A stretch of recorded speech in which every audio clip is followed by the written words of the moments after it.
How's it going, everyone? The long-awaited reveal of the RTX 5000 series GPUs has finally happened as a part of NVIDIA's CEO keynote, and I gotta say, pricing, not that bad, not that bad. Am I crazy? I think expectations were that these GPUs were gonna be absolutely insanely priced, and maybe you could still say that they're fairly expensive, but I think the expectations were a lot more than this. And yeah, there's gonna be the complaints of the RTX 5090 being $2,000 and that being insane. Alright, $2,000 for a GPU is insane, but we'll get to that in a little bit. Most of you guys don't give a damn about getting a 5090. That's really not, as far as my viewers go, I don't think anybody's looking to drop $2,000 on a GPU, but the actual consumer level GPUs I think are pretty good. Now, based on some of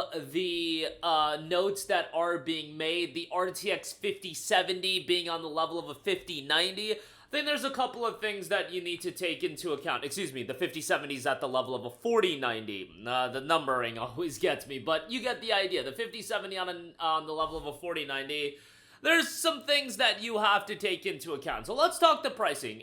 As far as what they're going to be starting at, the 5080 and the 5090 will be available on January the 30th, and then the 5070 Ti and the 5070 will be available in February 2025, of course. 5070, $549, 5070 Ti will be $749, and the 5080 will be $1,000, and the 5090 will be $2,000. Based on which manufacturers you buy the GPU from, the price might be a little bit higher, but those are the starting price points of those GPUs.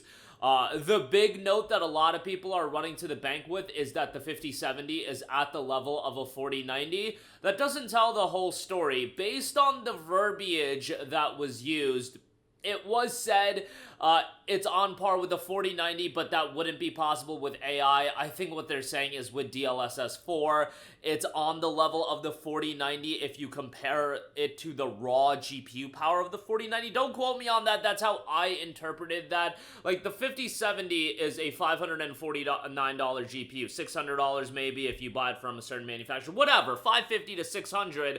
I don't think it's actually going to be at the level of a 4090. Maybe it will be, maybe it'll straight up be at the level of a 4090, but if you actually look at the specs, it won't, because it is a 12GB GPU, which inherently is going to be a little bit limiting. Not super, super limiting, but I think if you want a premier GPU now, if you want like a what I would deem to be a high-end GPU, I hate that a $550 GPU, I'm not referring to it as a high-end GPU, but yo, at this point, the 5070 is a upper mid option, but if you're going a high-end, you should be looking at a 16GB GPU, that being the 5080 or the 5070 Ti, and I think that's why that the price discrepancy between the 5070 and the 5070 Ti is pretty major at $750 for the 5070 Ti, whereas the 5070 is $550. I think a lot of people are going to go the route of seeing the 16GB of VRAM and going with the 5070 Ti.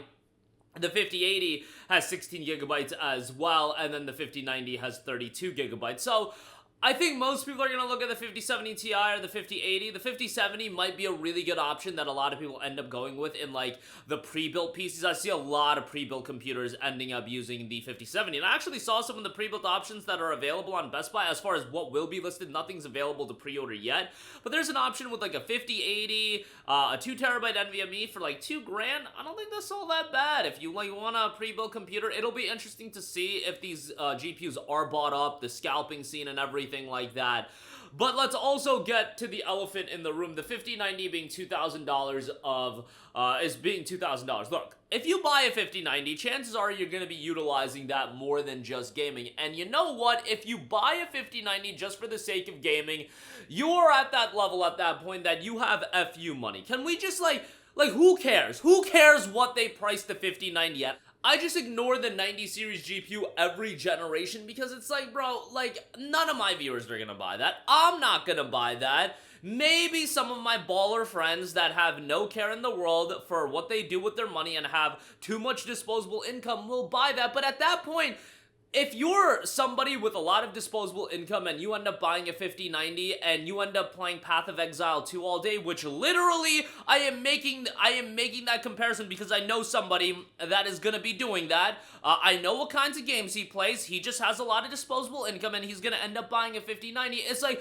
whatever, bro. Nvidia's going to drain you for all you're worth. I don't care. I do not care at that point if you're going to get drained for all you're worth. Price it even higher for all I care. I don't care what those GPUs are priced at. If you're looking at the GPUs that are just priced so high that are looking to gouge the absolute super fans and those with disposable income, like, bro, what am I supposed to do at that point? The 5080 being $1,000, don't get me wrong, that's still really, really high, but there were rumors going around that it was going to be $1,300, and that, at that point, I would have had a real problem. And the 5070 Ti is what I'm really liking as far as an option. I probably won't end up getting any of these GPUs at launch. I mean, I usually succumb and get something, but I don't know. As far as this, at this point, like, my PC can play everything I want, and I just don't know what I'm gonna be doing. I usually make a decision very close to launch, but the price point, as far as what we had in expectation, I don't think is that insane.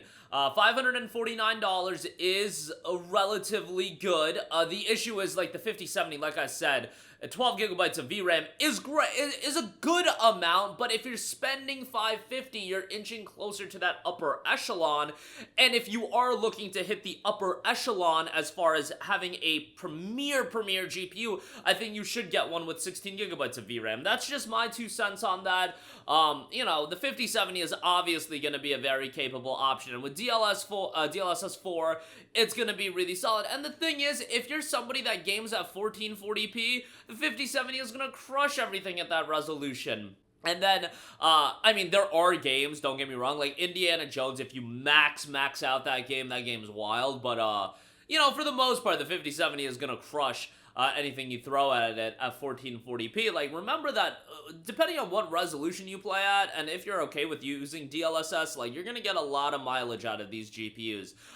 Even at 4K, with DLSS, the 5070 is gonna be able to do a lot, the 5070 Ti is gonna be able to do a lot. But if you're looking at game at 4K with premier visuals and maxing games out, like, I would be looking at the 16 gigabytes of VRAM, so I think, like, $749 is, like, what you're looking to pay, and even $800, depending on what manufacturer. I think the 5070 having 12 gigabytes is one of the things that people do need to be mindful of, but as far as price points go, I don't think that's too insane. I do think you need to read between the tea leaves. I think a lot of that rhetoric that's online about the 5070 being at 4090 level as far as performance, like, that's a nice, like, quote to run around, and that'll get a lot of social media traction. That's the issue. With that, you know, you say these things that sound very appealing. Oh my god, 5070 at the level of a 4090, and you see the tweets all around. I can't believe. Yeah, you know, if you bought a 4090, who even cares at that point? Like, when you're getting that level of a GPU just for a strict price to performance ratio, like, yo, you're a sucker. Like, it is what it is. Like, either you're a sucker or you just have insane amounts of disposable income. And, you know, it is what it is as far as that's concerned. Like, the 5080, 5070 Ti, I think for those that are building, like, really nice PCs, that's what you're going to be looking at. And the 5070, I think, if you're looking to build an upper mid to even, like, borderline high-end rig, that's what people are going to be looking at. That's how I would break it down. As far as these GPUs are concerned. And if the family expands with a 5060, we'll see on that down the line as well. But 5080, 5090, January 30th, 5070 Ti, and 5070 will be in February. That's going to do it for me. Let me know all of your thoughts in the comments section down below. As always, guys, thanks for watching, and I will catch you guys in the next one. Peace out. Hey, what's going on, guys? Mush here again. Hope you enjoyed the video. As you guys might know, YouTube's notification system is sometimes a little bit wonky, even if you're subscribed to the channel. Maybe you're not abundantly aware that I uploaded a video. To remedy that situation, make sure you hit the bell notification button. This way, whenever I upload a new video, and I try to upload as consistently as possible, you will be notified directly of the upload, and you can watch it as soon as it goes live. I would really appreciate if you guys hit that button so you can stay up to date with all of the content I'm posting. But as always, guys, thanks for watching, and I'll catch you guys in the next one. Peace out.